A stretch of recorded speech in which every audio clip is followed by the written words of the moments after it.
मध्ये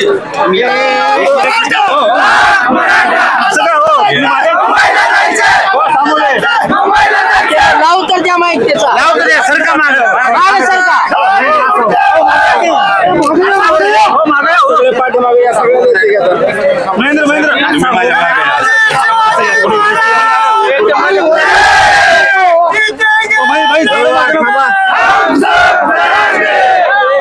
अरे दादा जरा असं मागायचं काय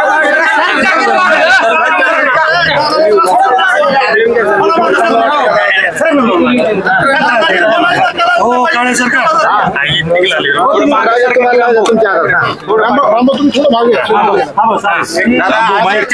नेमकी स्पष्ट केली काय सांगा आता ते नेमके कशासाठी आले होते हेच मला काही कळालं सर मंत्री महोदय साहेब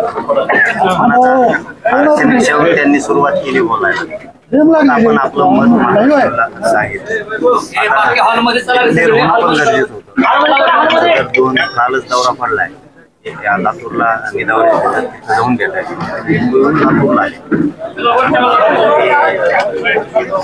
पुढे जाणार माहिती मलाच कळालं नाही ते नेमके सरकारचे वकील आले स्वतःहून चर्चा करायला आले पण चर्चा आरक्षणात झाली आणि मी माझी बाजू पक्की सांगितली. आम्ही त्यांना विचारलं मुख्यमंत्र्यांनी तुम्हाला पाठवलेलं आहे का त्यांनी नाही म्हणून सांगितलं की कारण विलासराव देशमुख त्यांच्या त्याच्यासाठी आलो होतो तुम्ही आहात असं कळल्यामुळे म्हणालो असं मला माहिती तशी नाही मला माहिती असेल मला खरं बोलायची सवय पुन्हा पचकावं त्यांचं सर्क्युलर पडलेलं आहे काहीतरी दौरा असतो त्याच्यात आम्ही भेटायला चाललोय चर्चेसाठी म्हणून असं आहे. मुख्यमंत्र्यांनी पाठवलं वाटतं नाही सांगता काय बोलले का खोटं आपल्याला माहिती नाही पाठवलंय की नाही परंतु त्यांच्यातला जो प्रामाणिकपणे दिसला चर्चेतला आम्हाला तेवढं मात्र भावलं ते मुख्यमंत्र्याला सांगतो तेच आले आम्ही बोलवलेलं नाही ते मात्र क्लिअर आम्ही बोलवलेलं नाही आता ते करतील चर्चा.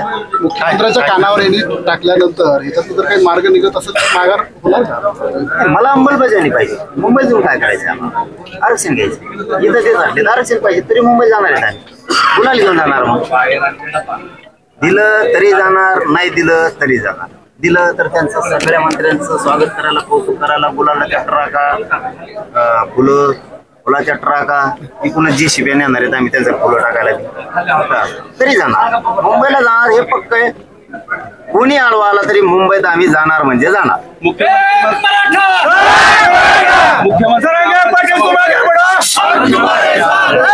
मुख्यमंत्री नाव न घेता म्हणतायत आरक्षणापेक्षा यांना मी सत्तेवर राहणं हे जास्त हे होतं. मी सत्तेवर राहू नये असं वाटतं नकोशील असतं का जर असं वाटतंय किती माणूस दल बदलू असावं किती विचार बदलणार असावं हे जिवंत उदाहरण म्हणजे मुख्यमंत्री देवेंद्र फडणवीस आहे. जिवंत उदाहरण किती माणूस या बॉर्डर थुका आणतो हे आमच्या ग्रामीण भागात म्हणलं जातं एकमेकाला काय तू दल बदलणार आहे रे हमेशा चिंडी खेळतो डाव जिंकला तरी रडायचं नाही जिंकला तरी रडायचं ह्या बॉर्डर थुका घेणं म्हणते त्याला कारण हे असं वागू नये. नागरिक प्रथम येते पालकत्व त्यांच्याकडे राज्याचं आणि असं बोलायचं की मी सत्तेवर राहू नको वाटतं तर सत्तेवर जर तुम्हाला ठेवायचंच नसतं तर मराठ्यांनी निवडून दिलं नसतं. मराठ्याच्या मताशिवाय मुख्यमंत्री झाले का काय गप्पा आणता आहेत ते भाजपचे आमदार खासदार मंत्री पाडून टाकतात आणि पुढच्या निवडणुकीत सगळे मग नगर परिषदच्या जिल्हा परिषदच्या मग मराठी असे सगळ्या साफ करून टाकीत असतात. तुम्हाला असं वाटतं की मुख्यमंत्री दोन डाव खेळतात ह्याच्यातनं मार्ग निघेल असं कसं होऊ शकेल? आम्ही काढणार आहे त्यांना काढायचं नाही मला नाही माहिती आम्ही काढणार आहे आम्ही मुंबईत जाणार आहे तर आरक्षणच घेणार आहे त्यांच्या मनात काय आहे ते आम्हाला नाही माहिती पण आमच्याकडून शांतता आहे आम्ही शांततेत मुंबईत जाणार आहेत सगळे आरक्षण घेऊन येणार आहेत त्यांना जाळपोळ करायची धिंगाणा करायचा ते करतील आम्ही नाही करणार आम्ही पोलिसाच्या गाडीत उचलून टाकणार त्याला ते जाळपोळ करणाऱ्याला धिंगाणा करणार आमचं पोरग करू शकत नाही पण मुंबईत जाणार आणि आरक्षण तर ओबीसीतूनच घेणार कोणी आडवा आहे मुंबईत मराठी जाणार आहेत आणि ह्या वेळेस पहिल्यापेक्षा 5 पट जाणार आहेत. आता तर मराठ्याला कोणी रोखूच शकत नाही आणि तुम्ही आम्हाला अपमान केलाय डवचिलय हुंशीपणानं वागणूक दिली आम्ही सत्ता देऊन आमच्याच पोराबाळाचं तुम्ही वाटोळ करायला लागलात म्हणल्याच्या नंतर आता मुंबईत आम्ही घुसणार आहेत 100% कोणी आडवा येऊ दे त्यांनी बोलून दाखवलं ना पोलीस बघतील म्हणजे देवेंद्र फडणवीस बघतील आणि पोलिसाला दोष नाही जाणार देवेंद्र फडणवीस आणि देवेंद्र फडणवीस साहेबांना सांगतो बाबा तुम्हाला वाटतंय त्या गैरसमजातून तुम्ही पहिलं बाहेर पडा. सत्ता आहे, माझ्याजवळ पोलीस आहे, मराठ्या पुढे काही टिकणार नाही. तुम्हाला राज्यात कोपऱ्यात सुद्धा फिरून जाणार नाही. एका पोराला काठी लागली ना, राज्यातल्या कोपऱ्यात नाही फिरून जाणार. तुमचे नेते आमदार मंत्री सुद्धा नाही फिरणार. आयुष्यातून भाजपाला उठवू नका. तुमच्यामुळं मोदी साहेब सुद्धा डाग लागणार, एवढं लक्षात ठेवा. तुम्ही माझ्या एखाद्या पोराला डोचून दाखवा मुंबईत, मग तुम्हाला कळण पुढं काय. अनेकांच्या कोणती नोंदी सापडल्या, मग त्यांना प्रमाणपत्र देण्यात येतं. मुद्दाम मराठ्यांचं कल्याण होऊ नये म्हणून देवेंद्र फडणवीस साहेबांनी सगळ्या अधिकाऱ्यांना सांगितले प्रमाणपत्र देऊ नका, व्हॅलिडिटी देऊ नका, यांचं वाटोळ होऊ द्या. म्हणून तर मराठा खरबडून जागा झालाय ना. त्यांच्या पोटातलं ओटावर आलं. मी 6-7 महिने शांत होतो, काहीच बोललो नाही. कारण आम्हाला अपेक्षा होती मराठ्यांनी त्यांना सत्ता दिली, धनगरासारखं ते मराठ्याला फसवायचे नाहीत. धनगरांना पण फसवलं. आरक्षण देतो म्हणून 15 वर्ष झाले, आता पहिल्याच कॅबिनेटला देतो म्हणले होते. तसंच मराठ्यांना सुद्धा मराठ्यांनी सत्ता दिलेली, फसवलंय. म्हणून मराठा आता जागा झालाय. आणि त्यांना वाटतंय त्यांचे प्रमाणपत्र शोधायचे नाही, त्यांचा रेकॉर्ड शोधायचा नाही, व्हॅलिडिटी द्यायची नाही, वाटोळं करायचं, आरक्षण द्यायचं नाही. आम्ही घेणार आहे. लक्ष्मण हाके म्हणतायत की जरांगे पाटील मुंबईला दंगल करण्यासाठी. मी कोणाला नाही मोजित आणि उत्तर देत नाही. कशाला महत्व नाही तुमचं आंदोलन सुरू झालं की लक्ष्मण हाकेचे वक्तव्य यायला सुरू होतं. देवेंद्र फडणवीसनी काही लोक असे पाळून ठेवलेले, काही वकील आहेत, काही असे आहेत. ती वेळ आली, त्यांचे काही आमदार आहेत, ते सुरू करते. देवेंद्र फडणवीसने सांगितल्याशिवाय ते बोलत नाही.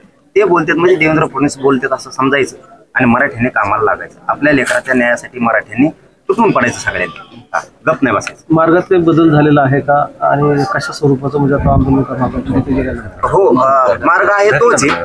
तर थोडा बदल आम्ही असा केलाय की आंतरवालीहून आम्ही पैठण मार्गे जाणार आहे. तोच रूट आहे. शेवगाव मार्गे पांढरी पुलावून अहिल्यानगरवरून आळा फाटून शिवनेरी किल्ल्यावरती पहिला मुक्काम आहे आमचा. आम्ही माळशेज घाटातून कल्याणला जाणार होतो. फक्त कल्याण करते आमचं. माळशेज घाट खूप कठीण आहे. एखादी गाडी जर बिघडली तर पोरांना मागच्या सगळ्या लाखो गाड्या बंद पडू शकतात. पोरं म्हणले आम्ही उठून गाडी बाजूला ठेवू, तर ठेवायला सुद्धा जागा नाही.